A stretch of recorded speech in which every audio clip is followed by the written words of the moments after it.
Hello दोस्तों, doubt free classes में आपका फिर से स्वागत है। एक बार अब हम बात करेंगे क्लास 10 और इसकी हिस्ट्री बुक की। हिस्ट्री, अब देखिए, हिस्ट्री का मतलब होता है कि हम पास्ट की बातों को, पास्ट में वो जो भी इवेंट हुए हैं, what ever event happen in the past, उनके बारे में डिस्कस करते हैं। और वो डिस्कस भी ऐसे ही नहीं, वो डिस्कस हम करते हैं on the based of the proof, evidences, इनके बारे में। जिस भी चीज़ के बारे में कोई एविडेंस नहीं होता, हम उसको हिस्ट्री में कंक्लूड नहीं करते, उनको हम हिस्ट्री में इंक्लूड नहीं करते हैं। ठीक है, तो आज हम 10th के अंदर जितने भी चैप्टर हैं उनका एक क्लियर लिंकअप लेंगे, उनका सारा सारा कुछ देखेंगे। और उसके बाद में हम जब हमारे चारों बुकों के ये चैप्टर्स जो हम देख लेंगे, उसके बाद में हम हमारी एक एक चैप्टर को पर्टिकुलरली धीरे धीरे बहुत डेप्थ में जाके, बहुत डिटेल में जाके पढ़ेंगे। तो इसका पहला जो चैप्टर है, पहला चैप्टर वो है राइज ऑफ नेशनलिज्म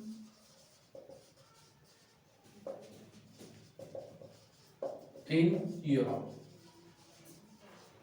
अब देखिए, आप कहोगे कि सर हम इंडिया में हैं, बुक्स पढ़ रहे हैं, बुक पढ़ रहे हैं हिस्ट्री की, और हिस्ट्री भी शुरू की है सबसे पहले, तो हिस्ट्री शुरू की है यूरोप की। देखिए, उसका छोटा सा रीजन है। उसका रीजन ये कि जितने भी रूल्स, जितने भी राइट्स हम देखते हैं, जैसे हमारा जो राइट है कौन सा, जितने भी फंडामेंटल राइट्स हैं, डेमोक्रेसी है, इक्वलिटी है, ये सारे के सारे कहाँ से निकले? ये सारे के सारे यूरोप से। और यूरोप में भी कहाँ? इसके अंदर पहला पॉइंट जो हम पढ़ेंगे, पहला पॉइंट जो हम पढ़ेंगे, ए पॉइंट नाम दे देते हैं, वो है फ्रेंच रिवॉल्यूशन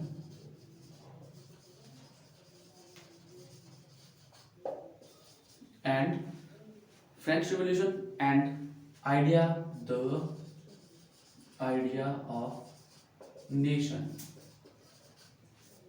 अब देखिए, छोटी सी बात है, फ्रेंच रिवॉल्यूशन कब से शुरू हुआ, फ्रेंच रिवॉल्यूशन के हम बिल्कुल डिटेल में पढ़ेंगे। वैसे ये जो फ्रेंच रिवॉल्यूशन है क्लास 9 का चैप्टर है हिस्ट्री का, लेकिन हमें यहाँ पे भी एक बार इसको रिकॉल करना पड़ेगा। क्यों? क्योंकि जो चीज़ 9th में आई है, अगर हम उसको लिंकअप कर पाएंगे तो यहाँ पे चीज़ें बहुत ईजी हो जाएंगी। ओके, तो हम उसको भी, उसका बिल्कुल भी टेंशन मत लीजिए, बहुत अच्छे से समझेंगे। लेकिन अभी फ्रेंच रिवॉल्यूशन, फ्रेंच रिवॉल्यूशन क्यों हुआ, तो पहले ये देखना पड़ेगा हमें। पहले दो तरह के रूलिंग सिस्टम्स थे, मोनार्क और मोनार्क, और हम बात करें डेमोक्रेसी। देखो, मोनार्क का मतलब होता है कि कोई एक मोनार्क हो या डिक्टेटरशिप हो, तो उसके अंदर क्या होता है कि एक पर्टिकुलर पर्सन जो होगा वो आपको रूल कर रहा होगा, जैसे राजा है। अब सारी की सारी पावर, स्टेट की सारी पावर, चाहे वो जुडिशियल से रिलेटेड हो, चाहे वो इकोनॉमी से रिलेटेड हो, चाहे वो डिसीजंस लेने से रिलेटेड हो, व्हाटएवर इट कुड बी, वो जो है वो सारी की सारी पावर किसी एक पर्टिकुलर पर्सन के हाथ में होती है, पर्टिकुलर पर्सन। और ये पर्टिकुलर पर्सन जो है कभी कभी रेकलेस हो जाता था। रेकलेस कैसे? उसने कोई डिसीजन ले लिया जो लोगों के लिए ठीक नहीं है, लोगों का उसमें कोई भी बेनिफिट नहीं हुआ, तो उसने ले लिया। उसको कुछ चीज चाहिए, वो जबरदस्ती वॉर सिचुएशन क्रिएट कर दी कंट्री के लिए, स्टेट के लिए, तो फिर उससे लोगों का क्या मतलब, लोग किसी से क्यों लड़ेंगे? लेकिन ये चीज यहाँ पे हो रही थी, तो इसके लिए यहां से यहां जाने का जो रास्ता है वो सबसे पहले शुरू हुआ फ्रांस में। इसीलिए एक कहानी, एक जो कोट है वो बोला जाता है, फेमस कोट है, उसके अकॉर्डिंग ये है, if France sneezes Europe get cold. Europe gets cold मतलब कि जब फ्रांस को छींक आती है तो यूरोप को जुकाम हो जाता है। बहुत बहुत सडन बात है, बहुत ऐसी बात है कि जो लगे अचंभा करने वाली बात है, सरप्राइज वाली बात है कि एक के ऊपर सारा कॉन्टिनेंट। बिल्कुल ऐसा ही है, जब हम डिटेल में पढ़ेंगे तब हम देखेंगे कि क्या होगा। इसके आगे बढ़ते हैं। नेशन, आइडिया ऑफ नेशन मतलब सबसे पहले नेशन बना था फ्रांस, फिर उसके बाद में कंट्रीज आते गए, अमेरिका आ गया, जर्मनी आ गया, ये सब इसी चैप्टर के अंदर पढ़ेंगे हम, फॉलोअप में आगे कंटिन्यू करेंगे। तो पहला जो टॉपिक होगा फ्रेंच रेवोल्यूशन, कब से शुरू हुआ, 1789 में क्या हुआ, उसके बाद में आगे कैसे बढ़ा, उसके रिजल्ट्स क्या क्या निकले, वहां का राजा कौन था, ये सब चीजें हम पढ़ेंगे। ठीक है, इसको हटा देता हूँ। सेकेंड जो इसी का सेकेंड पॉइंट आएगा, बी आ गया, नेपोलियन की बात करेंगे। नेपोलियन एक बहुत मतलब अच्छा भी नहीं कह सकता, बुरा भी नहीं कह सकता, लेकिन लोगों ने उसको एक टाइम पे बहुत पसंद किया। उसने इन्वेजन शुरू किया था इटली से 1797 में, और 1815 वाटरलू के अंदर वो हारा था। वैसे तो उसके जो हारने की शुरुआत हुई थी, वो शुरुआत हो गई थी कब से, जब उसने रशिया को इन्वेड करना शुरू किया था, तब से उसकी जो है वो शुरू हो गई थी 1813 में। उसने रशिया को इन्वेड करना शुरू किया, लेकिन रशियन आर्मी ने उसको हरा दिया था। और फिर वाटरलू में तो वो कंप्लीटली हार गया था, 1815 के अंदर तो कंप्लीटली हार गया था, खत्म हो गया। 1815 के बाद में फिर से फ्रांस के ऊपर मोनार्क आ गया था। लेकिन इसके बाद में क्या होता है, इसके बाद में जब ये चीज खत्म हो जाती है, नेपोलियन आ जाता है, तो नेपोलियन के बाद में शुरू होता है नेशनलिज्म इन यूरोप। इसी टॉपिक के अंदर पढ़ेंगे हम नेशनलिज्म इन यूरोप। इसकी बातें चलने लगती है, नेशनलिज्म इन यूरोप की बातें चलने लगती है। यूरोप के अंदर हम देखते रहते हैं कि कैसे कैसे नेशनलिज्म आगे बढ़ रहा है, नेशनलिज्म की फीलिंग अराइज हो रही है, ये सारी चीजें पढ़ेंगे। फिर सी पॉइंट जो आता है वो आता है, अब देखिए नेशनलिज्म की फीलिंग अराइज होगी, तो नेशनलिज्म की फीलिंग अराइज होने से क्या होगा, एज ऑफ रेवोल्यूशन आएगा। क्या आएगा, एज ऑफ रेवोल्यूशन। ये कब से कब तक चलेगा, 1830 से लेके 1848 तक। 1830 से लेके 1848 तक, मतलब एज ऑफ रेवोल्यूशन चलता है। एज ऑफ रेवोल्यूशन कहां से कहां तक चलेगा, 1830 से लेके 1848 तक। इसके अंदर हम रिवोल्यूशंस के बारे में पढ़ेंगे, कहां कहां पे क्या क्या रिवोल्यूशंस हुए, कैसे कैसे रिवोल्यूशंस हुए, किस किस ने क्या क्या रिवोल्यूशन किया, ठीक है। लेकिन बात करेंगे पर्टिकुलरली यूरोप की, क्योंकि ये पहले ही मैंने आपको यहाँ पे लिख दिया है। हम किसकी, कौन से कॉन्टिनेंट की बात करेंगे, यूरोप की, लेकिन उसके अंदर डिफरेंट डिफरेंट कंट्रीज है, उन सबके बारे में हम बात करेंगे। फिर डी पॉइंट, जब रिवोल्यूशंस की बात आ गई तो रिवोल्यूशन के बाद में बात आ जाएगी यूनिफिकेशन की। किसकी बात आ जाएगी, यूनिफिकेशन ऑफ। अब किस किस का यूनिफिकेशन होगा, हम किस किस का यूनिफिकेशन देखेंगे, हम यूनिफिकेशन देखेंगे इटली का एंड जर्मनी का। इन दोनों कंट्रीज को बनते हुए देखेंगे, इन दोनों, यहाँ पे तो ये इक्वलिटी वाले राइट और वोटिंग राइट और ये सब फ्रेंच रेवोल्यूशन के अंदर बनते हुए देखेंगे, और यहाँ पे इन दोनों कंट्रीज को बनते हुए देखेंगे, जर्मनी को, इटली को, इन दोनों को बनते हुए देखेंगे। फिर उसके बाद ई पॉइंट आ जाता है, जैसे ही जर्मनी और ये दोनों बनेंगे तो उसके बाद में क्या होगा, अब जैसे ही वो दोनों देश बन जाएंगे, मतलब नेशन बन जाएंगे, तो फिर हम बात करेंगे विजुअलाइजिंग ऑफ नेशन। मतलब नेशन को बनते हुए देखना। विजुअलाइज का मतलब ये एक हाइपोथेटिकल सिचुएशन हो जाएगी कि नेशंस कैसे बन रहे होंगे, उसके बारे में। और लास्ट, इस चैप्टर का लास्ट जो पॉइंट होगा वो होगा नेशनलिज्म एंड इंपीरियलिज्म। क्या होगा,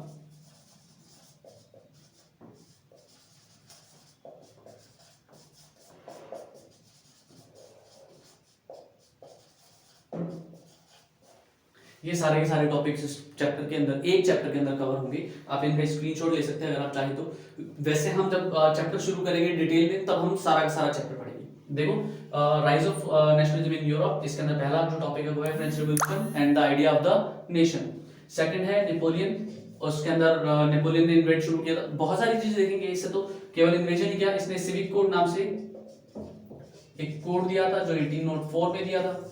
सिविक कोड, लोगों ने इसको बहुत पसंद किया था जब इसने राज करना शुरू किया था, लेकिन इसने वापस से मोनार्क की तरफ ये वापस ले गया था। फिर देखेंगे नेशनलिज्म इन यूरोप, क्योंकि जब इसका ये जबरदस्ती बहुत ज्यादा करने लगा, लोगों को आर्मी के अंदर भेजने लगा, राइट, तो उस टाइम पे नेशनलिज्म की फीलिंग वो फिर से आती है और पूरे यूरोप में चली जाती है, फ्रांस से पूरे यूरोप के अंदर फैलती है स्पार्क उसके, ठीक है। फिर एज ऑफ रेवोल्यूशंस, क्यों, जब यहाँ पे देखा कि नेपोलियन फिर से मोनार्क ला रहा है, तो रिवोल्यूशन शुरू हो गई। रिवोल्यूशन के बाद में इटली और जर्मनी का यूनिफिकेशन होगा, और उसके बाद में विजुअलाइजिंग ऑफ नेशन, मतलब एक हाइपोथेटिकल सिचुएशन की विजुअलाइज करने लग जाएंगे, पॉइंट्स जो है वो विजुअलाइज करने लग जाएंगे नेशन को। और लास्ट में नेशनलिज्म एंड इंपीरियलिज्म के अंदर डिफरेंस क्या है, ये चीज हम देखेंगे। पहला चैप्टर हो गया कंप्लीट, अब हम दूसरे चैप्टर की बात करेंगे। अब जब हमने नेशनलिज्म इन यूरोप पढ़ लिया, तो उसके बाद में बेसिकली हम इंडिया की भी बात करेंगे।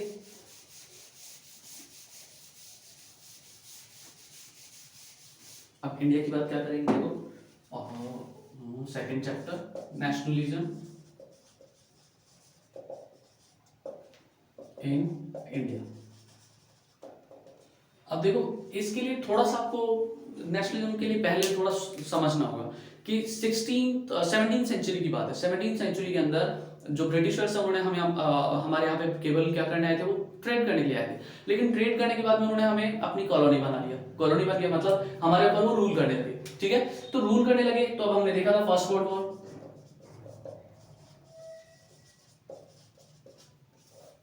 ये चला था 1914 से लेके 1918 तक। उस टाइम पे हम ब्रिटिशर्स की कॉलोनी थे। तो देखो उसके अंदर सिचुएशन क्या हुआ, उसके अंदर सिचुएशन गलत ये हो गई कि उन्होंने हमारे सोल्जर्स को यूज में लिया था। हमारी आर्मी जो थी वो ब्रिटिश की तरफ से लड़ी थी, महात्मा गांधी ने भी सपोर्ट किया था। महात्मा गांधी ने बोला था कि आर्मी ज्वाइन करो, इंग्लैंड की तरफ से फाइट करो, उसको जिताओ, क्योंकि वो डेमोक्रेसी के लिए फाइट कर रहा है। लेकिन वो चीजें अलग है, वो चीजें हिस्ट्री का बहुत अलग पार्ट है। We will not go there, we will just talk about here. So first world war के बाद में तो आपने देखा था टर्की जो है उसके साथ दिक्कत होती थी। टर्की को पहले ऑटमन एम्पायर बोलते थे। क्या बोलते थे? ऑटमन एम्पायर, इस्लामिक स्टेट का एक एम्पायर था वो। तो उसके लिए हमारे देश के अंदर खिलाफत आंदोलन चला था, खिलाफत मूवमेंट। क्या चला था? खिलाफत मूवमेंट। खिलाफत मूवमेंट जो है वो हमारे देश के अंदर चला, और किस लिए चला? जो खलीफा था, खलीफा सबसे बड़ी पोस्ट होती है इस्लाम के अंदर, उसकी पावर्स को बचाने के लिए। और उसके बाद में महात्मा गांधी ने 1920 के अंदर एक मूवमेंट शुरू किया, एनसीएम। इसको बोलते हैं non cooperation movement. Non cooperation movement इसको बोलते हैं। मैं थोड़ा बड़ा लिख देता हूं, मैंने छोटा लिख दिया थोड़ा सा, कोई बात नहीं, इसको मिटा के थोड़ा सा बड़ा लिख देता हूं।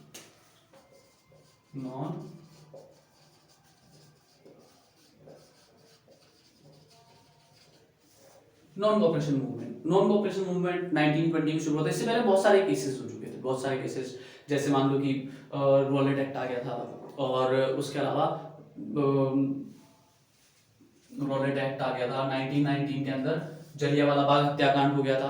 तो ये सारे केसेस उस टाइम पे 1919 के अंदर हो गए थे। तो इस वजह से नॉन कोऑपरेशन मूवमेंट शुरू हुआ। और नॉन कोऑपरेशन मूवमेंट शुरू होने के बाद अगर आप देखोगे तो ये 1922 के अंदर वापस से विड्रॉ कर लिया गया। क्यों विड्रॉ किया गया, कैसे विड्रॉ किया, किस लिए किया, इसके लिमिटेशन ये सब हम डिटेल में पढ़ेंगे जब हम बात कर रहे होंगे।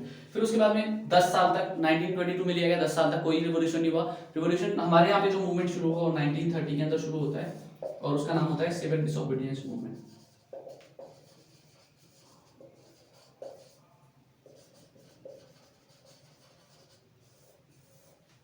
सिविल डिसोबीडियंस मूवमेंट भी किसने शुरू किया? महात्मा गांधी ने शुरू किया था, जैसे नॉन कोऑपरेशन मूवमेंट शुरू हुआ था। इसके लिए हम देखेंगे ये सॉरी वो तो हो गया, उसके लिए बाय एंड बट ये सारा देखेंगे।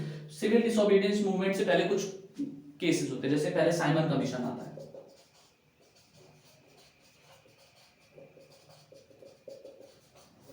नाइनटीन 1928 में इंडिया आता है, बनता तो 1927 में, लेकिन इंडिया 1928 में आता है। और इसके अलावा अगर आप देखोगे तो 1929 में जो हमारे नेहरू जी हैं वो भी एक वो कर देते हैं, क्या कर देते हैं कि हमें पूर्ण स्वराज चाहिए, कंप्लीट फ्रीडम या फिर टोटल इंडिपेंडेंस।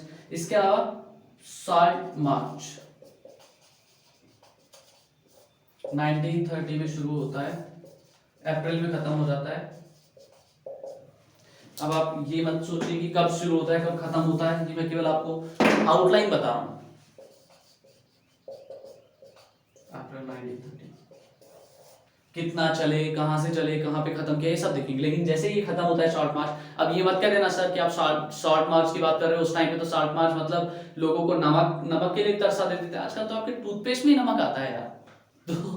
तो टाइम चेंज। अब देख लो हमारे पास कितनी फ्रीडम है। पहले लोगों के पास खाने के लिए नमक नहीं था, और अभी हमारे टूथपेस्ट में भी नमक आता है।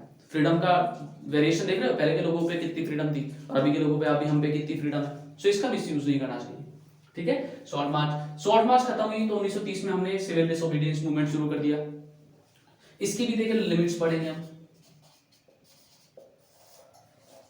इसके लिमिट्स पढ़ेंगे। लिमिट्स पढ़ने के बाद में लास्ट मूवमेंट जो आएगा वो लास्ट, इसके बाद में एक कलेक्टिव बिलोंगिंगनेस की फीलिंग इंडिया के अंदर जागेगी। क्या? Sense of collective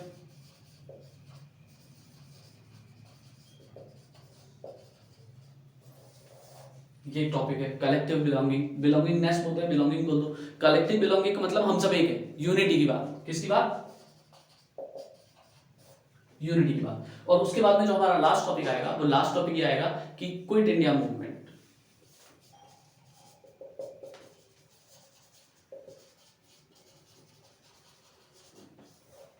quit India movement 1942 में शुरू हुआ था, और ये भी महात्मा गांधी ने ही शुरू किया था। क्विट इंडिया मूवमेंट किसने शुरू किया था? महात्मा गांधी ने। महात्मा गांधी ने ही शुरू किया था और ये हमारी तरफ से लास्ट मूवमेंट था हमारी फ्रीडम को अक्वायर करने के लिए। क्यों? क्योंकि फिर 1947 के अंदर तो हम आजाद हो गए थे। We got our freedom, we were independent in 1947। ठीक है, तो ये सेकंड चैप्टर था। अब हम थर्ड चैप्टर की बात करेंगे।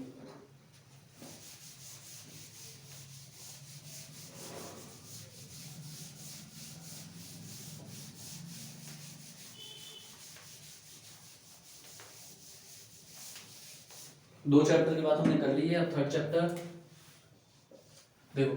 दो चैप्टर, पहला चैप्टर है rise of nationalism in Europe, second है नेशनलिज्म इन इंडिया, और थर्ड है the making of global world. The making of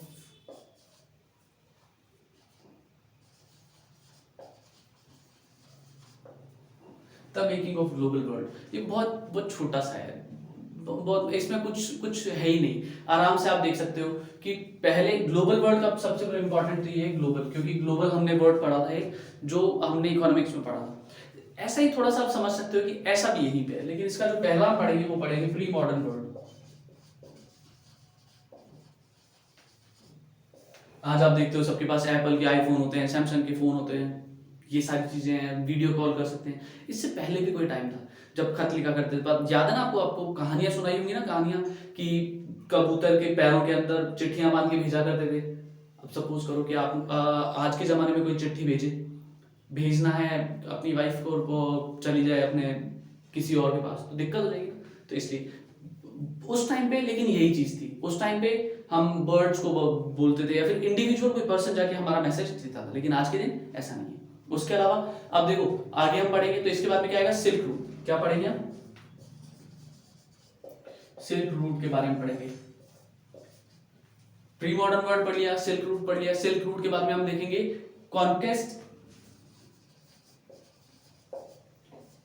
and disease.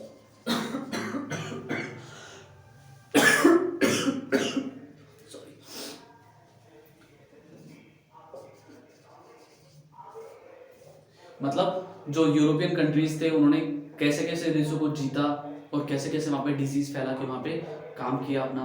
Conquest का मतलब किसी को वॉर में हरा दिया, और फिर उसके बाद में वहां का ट्रेड, क्योंकि उस टाइम पे रिसोर्सेज की लड़ाई थी। किस चीज की लड़ाई थी? रिसोर्सेज की, कि जिसके पास जितने रिसोर्सेज है वो सारे के सारे रिसोर्सेज हमारे पास आ रहे हैं। अगर हमारे पास आएंगे तो हमारे रिसोर्सेज बढ़ जाएंगे। बहुत छोटी सी बात है, और इसी के लिए आप देखेंगे ना तो हमारे पास फर्स्ट वर्ल्ड वॉर इसी चक्कर में हुआ है। अब इसके बाद में आ जाता है, अब हम पढ़ेंगे इसके बाद में 19th सेंचुरी।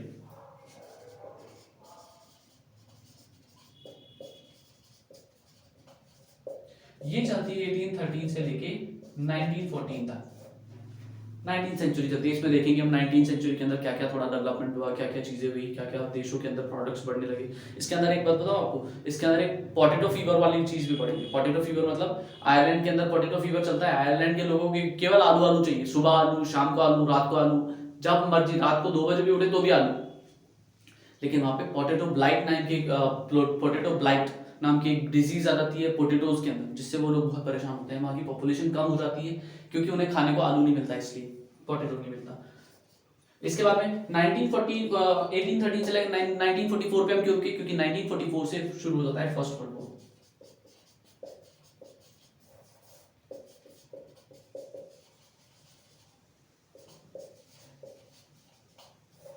अब देखिए 1914 से 1918 तक फर्स्ट वर्ल्ड वॉर शुरू तो हो जाता है, लेकिन जब आप इसको देखोगे तो फर्स्ट वर्ल्ड वॉर का आप जो सिनेरियो देखोगे उसको शुरू किसने किया? जर्मनी ने शुरू किया। किस लिए किया? केवल अपने रिसोर्सेज को बढ़ाने के लिए कि अगर मेरे रिसोर्सेज बढ़ेंगे तो मेरे पास रिसोर्सेज ज्यादा हो जाएंगे और मैं उनका यूज अच्छे से कर पाऊंगा। तो इसलिए 1948। अब देखो हम जब बात कर रहे हैं ग्लोबल चीज की तो उसके बाद क्या देखेंगे? इकोनॉमी की बात करेंगे। किसकी बात करेंगे? इकोनॉमी की। तो जब वॉर शुरू हो गया तो इसके अंदर क्या देखेंगे? ड्यूरिंग द वॉर और in time of war economy, in time of war economy, in time of war economy. फिर वॉर के बाद में वॉर टाइम के अंदर तो चली रही, इन टाइम हो गया, फिर उसके बाद में पोस्ट वॉर इकोनॉमी हो जाएगी। जब यही हुआ है तो पोस्ट वॉर भी तो होगी, 18 में खत्म हो गया तो।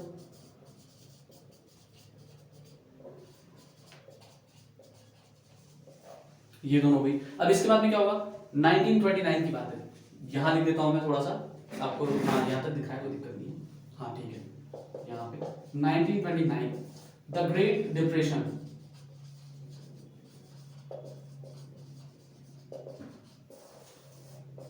ये हुआ तो बेसिकली यूएसए में था, लेकिन इससे पूरा वर्ल्ड इंपैक्टेड था। इंपैक्ट किस किस पे आया इसका?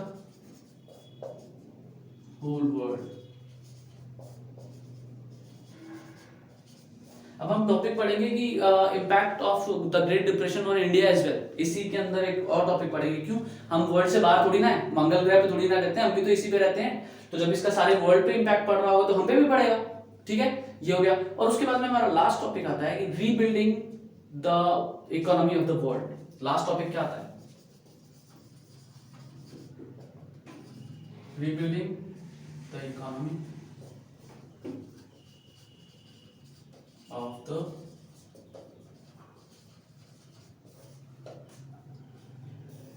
अब आप बिल्कुल भी परेशान ना हो इस चीज के लिए कि ये टॉपिक मैं ऐसे लिख रहा हूँ, ऐसे लिख रहा हूँ। नहीं, ऐसा इससे कोई प्रॉब्लम नहीं होगी, क्योंकि हम जब पढ़ेंगे तब हम एक एक जैसे पहले प्री बॉर्डर वॉर को पढ़ेंगे, फिर सिल्क रूट पढ़ेंगे, फिर कॉन्क्वेस्ट एंड डिजीज ट्रेड को पढ़ेंगे, फिर 19th सेंचुरी के अंदर क्या है, ये सारी चीजें डिटेल में पढ़ेंगे।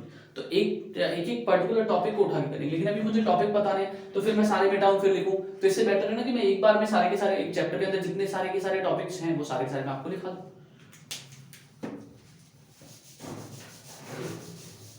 अब आ जाते हैं हम 4th चैप्टर पे।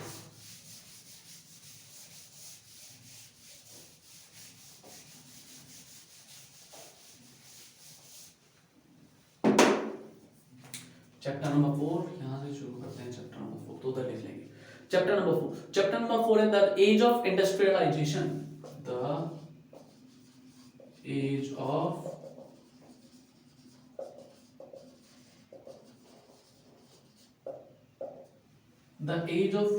इंडस्ट्रियलाइजेशन। अब देखो, एज ऑफ इंडस्ट्रियलाइजेशन जब आप खुद को ही समझ आ रहा है कि इसमें हम क्या क्या पढ़ेंगे। इसके अंदर पढ़ेंगे हम कि जहां पे पहले कुछ भी नहीं था, पहले काम किससे होता था? पहले हमारे जो हवाई जहाज थे क्या?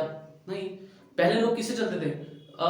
बुलक कार्ट से, मतलब घोड़ा गाड़ी, बैलगाड़ी, ऊंट गाड़ी। और वो सब गाड़ियां भी कौन बनाता था? वो सब गाड़ियां भी कौन बनाता था? कारपेंटर्स। मशीनें तो थी नहीं, दरवाजे खिड़कियां ये सब भी कौन बनाते थे? लोग बनाते थे हाथों से, मशीनें थी नहीं उस टाइम पे, राइट? तो इसलिए अब इससे सबसे पहले इसका टॉपिक क्या होगा? सबसे पहले इसका टॉपिक होगा बिफोर इंडस्ट्रियलाइजेशन।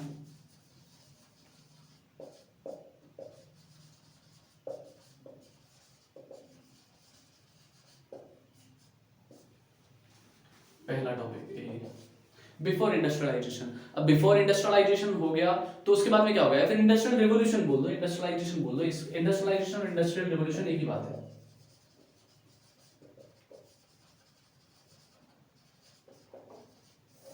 दोनों चीजें एक दूसरे का सिनोनिम है। आप इंडस्ट्रियल रिवोल्यूशन भी बोल सकते हो और इंडस्ट्रियलाइजेशन भी बोल सकते हो, दोनों का चीज एक ही है। फिर उसके बाद में फैक्ट्रीज बनने लगेंगी। क्या बनने लगेंगी? अब इंडस्ट्रियलाइजेशन का मतलब क्या होता है? पहले नहीं था तो आपका फैक्ट्रीज बनेंगी। तो फैक्ट्रीज, अप एरो का मतलब होता है बढ़ना और डाउन एरो का मतलब होता है कम होना। फैक्ट्रीज बनने लगेंगी। फिर अब फैक्ट्रीज बनने लगेंगी तो पहले कैसा काम होता था? हाथ से काम होता था, हैंड वर्क। लेकिन उसके बाद में आता है स्टीम वर्क। स्टीम इंजन भी लिख सकते हो।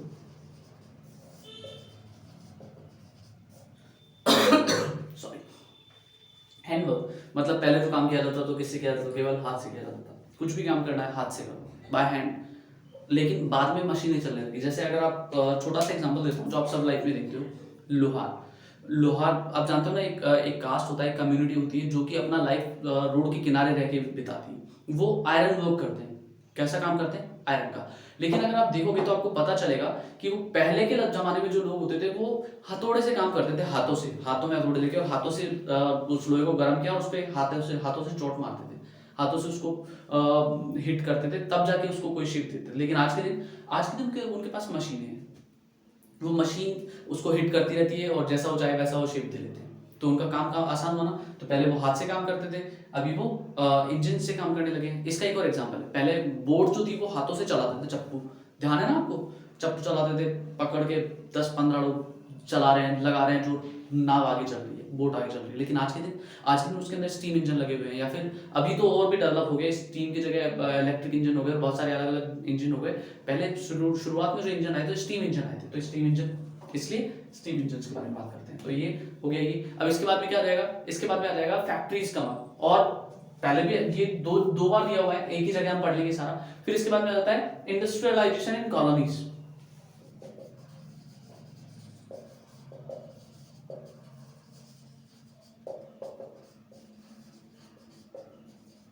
अब कॉलोनी आप अपनी घर वाली कॉलोनी मत समझ लेना, कॉलोनीज पहले के टाइम पे हुआ करती थी। कॉलोनीज कब किस टाइम पे हुआ करती थी, पहले के टाइम पे। कॉलोनीज कैसे हुआ करती थी, कॉलोनीज का मतलब होता है कि, दिख रहा है आपको, ठीक। कॉलोनीज का मतलब होता है कि कोई देश दूसरे देश पे इन्वेजन करे, उसको अक्वायर करे, कॉन्क्वेस्ट करे, और उसके बाद में उसके ऊपर खुद का राज चला ले, जैसे ब्रिटिशर्स ने हम पे लिए, ठीक है। तो इंडस्ट्रियलाइजेशन इन कॉलोनीज। और उसके बाद में हमारा जो लास्ट चैप्टर आता है वो आता है कि इंडस्ट्रियल ग्रोथ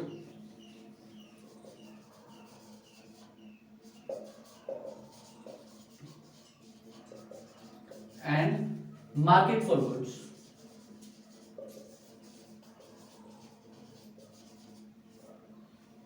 ये फोर्थ चैप्टर के अंदर, फोर्थ चैप्टर का नाम द एज ऑफ इंडस्ट्रियलाइजेशन। अब एज ऑफ इंडस्ट्रियलाइजेशन का मतलब पहले हम देखेंगे कि इंडस्ट्रियलाइजेशन से पहले कैसा था, या फिर इंडस्ट्रियल रिवॉल्यूशन से पहले कैसा था। फिर उसके बाद देखेंगे फैक्ट्रीज। अब इंडस्ट्रियल रिवॉल्यूशन आ गया तो क्या आएगा, फैक्ट्रीज आएगी।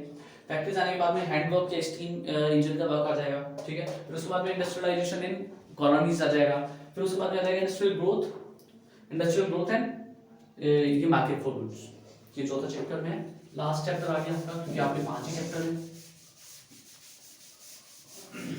हमारा जो हिस्ट्री का पोर्शन है उसके अंदर कॉम्बिनेशन है, किस चीज का, वर्ल्ड हिस्ट्री का और इंडियन हिस्ट्री का कॉम्बिनेशन है। लास्ट में आ जाएगा पेंट कल्चर, फिफ्थ चैप्टर,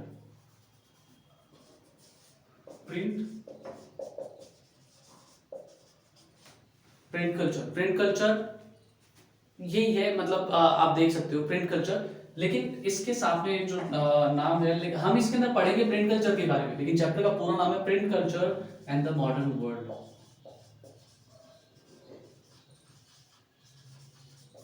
अब इसके अंदर क्या क्या पढ़ेंगे, जब प्रिंट कल्चर के बारे में पढ़ना, मॉडर्न तो अपने आप ही बनेगा ना, जब कुछ चीजें छपने लगेंगी, चीजों को लोगों को चीजें आराम से मिलने लगेंगी, तो लोग पढ़ेंगे तो उनको उन पे चीजों पे डिबेट होगी तो चीजों के अच्छाई का बुराई का पता चलेगा। So there are so many things. तो प्रिंट कल्चर का मतलब सबसे पहले फर्स्ट प्रिंटेड बुक,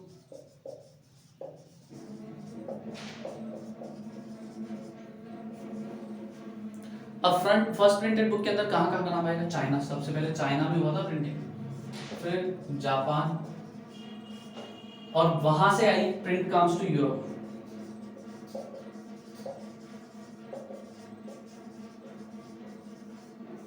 यूरोप में भी कहां पे, इटली में। कहां आया था, इटली के अंदर, सबसे पहले इटली के अंदर आया। और उसके बाद में क्या हुआ, अब अगर इटली के अंदर आया, फिर print revolution,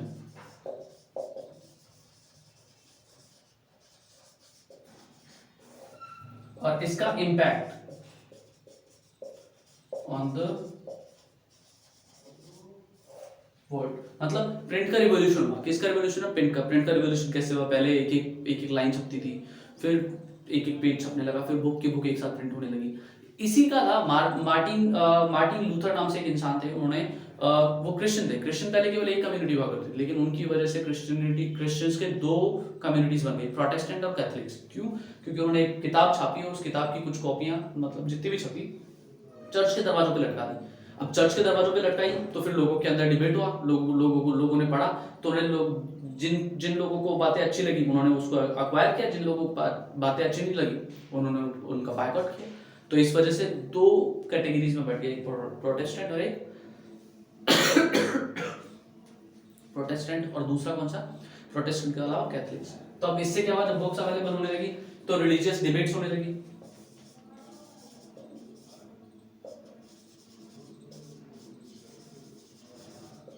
and it's fear का मतलब, अब ऑब्वियसली चर्च वाले लोगों ने, पॉप्स ने जो थी ना, उनकी बुकों को बैन कर दिया था, ये सिचुएशन हो गई थी, ठीक है। तो ये हो गया रिलीजन। अब इसके बाद में, लेकिन रिलीजन के अंदर रिफॉर्म भी हुआ उसकी वजह से। बुक्स की वजह से। तो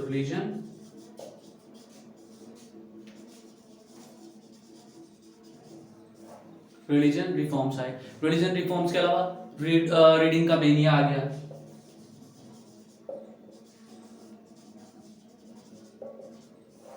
रीडिंग मेनिया क्या होता है? रीडिंग मेनिया मतलब सब लोगों को बुक पसंद हो गई, बुक इतनी इतनी चीप हो गई, सस्ती हो गई कि लोग हर जैसे खरीदने लगे, लोग स्टोरियाँ छपने लगी, प्लेस छपने लगे, नॉवेल्स छपने लगे, लोगों को पढ़ने में इंटरेस्ट आने लगा, ये सब होने लगा। और पब्लिक डिबेट होने लगी, पब्लिक डिबेट हो गया, अलग अलग पब्लिकेशंस हो गई। और लास्ट में आता है मॉडर्न पब्लिकेशंस या फिर new forms of publications and print and censorship. Last topic क्या आएगा इसके अंदर? न्यू क्या आएगा? New form of publications.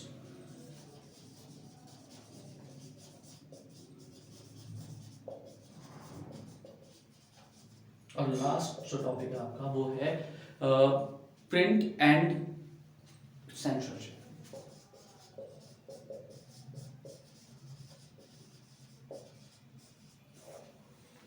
ये देखिए, अब इसके मैं एक बार फिर से बता देता हूँ। Print culture and the modern world हमारा जो लास्ट चैप्टर है वो है।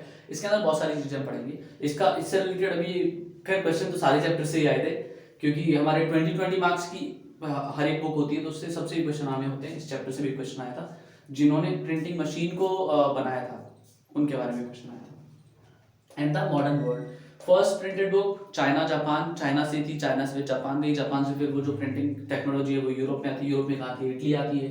फिर उसके बाद में नीचे आता है प्रिंट का रिवोल्यूशन होता है, उसका इम्पैक्ट वर्ल्ड पे क्या पड़ा, वो उस इसी टाइम पे रिलीजियस डिबेट्स होती हैं, और रिलीजियस के जो लोग होते हैं, रिलीजियस पर्सन, उनके अंदर इसका डर आ जाता है। फिर रिलीजन रिफॉर्म होते हैं, रीडिंग में नहीं आ जाती है, 19th सेंचुरी की बात है, रीडिंग में नहीं आ जाती है, बुक्स चीप हो जाती है, लोग पढ़ने लगते हैं चीज़ों को।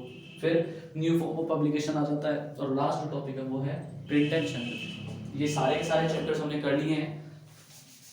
अगर आप बोले तो हम एक बार फिर से सारे के सारे चैप्टर्स का नाम लिख लेते हैं केवल, और कुछ नहीं इसके अलावा,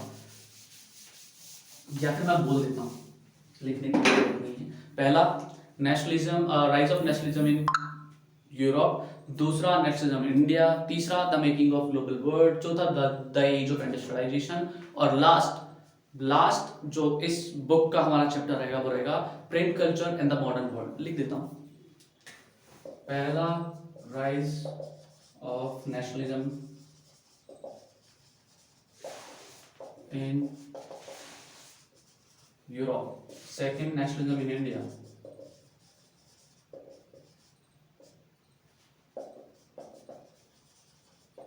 तीसरा the making of the global world।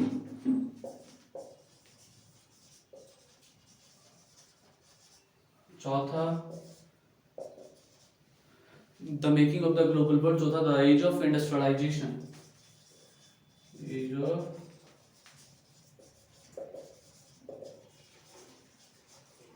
और पांचवा प्रिंट कल्चर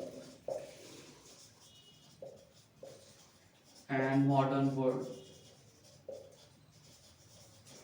ये पांचों चैप्टर हैं।